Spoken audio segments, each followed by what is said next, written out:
Binigyang diin ni Pangulong Ferdinand Marcos Jr. na malaking problema para sa mga kabataan ang cyberbullying, lalo na sa mga Gen Z na halos araw-araw ay naka-online. Sa kanyang podcast, sinalakay ng Pangulo panganib ng paninira at pang-aalipusta sa social media na maaring magdulot ng matinding kahihiyan at negatibong epekto sa mental health.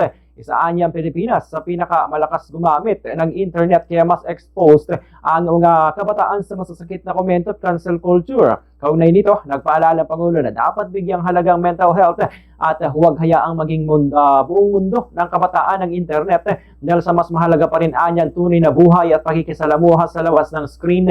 Nanawagan naman ang mga estudyante ng mas malinaw na pagtuturo ng tamang asal sa social media para maiwasan ang pambubuli. Ganitong bahagi ng pahayag ni Pangulong Bongbong Marcos. That's the only conclusion I can arrive at. Yun ang buong buhay ng kung sino man yun. Ano? Basta yung buong buhay niya is online. So what goes online, that's the only important, that's the only thing, not what goes on in real life. We are, in the Philippines, we are one of the greatest users of the internet. Maybe it's just my own experience. But some of the people that bullied me in school became some of my best friends. They really did. Pareho tayo. Oh, di ba? Naging kaibigan mo eh. Okay naman talaga eh. Will lang siguro nakita ko, gusto ko lang buwisitin, di ba? Di ba?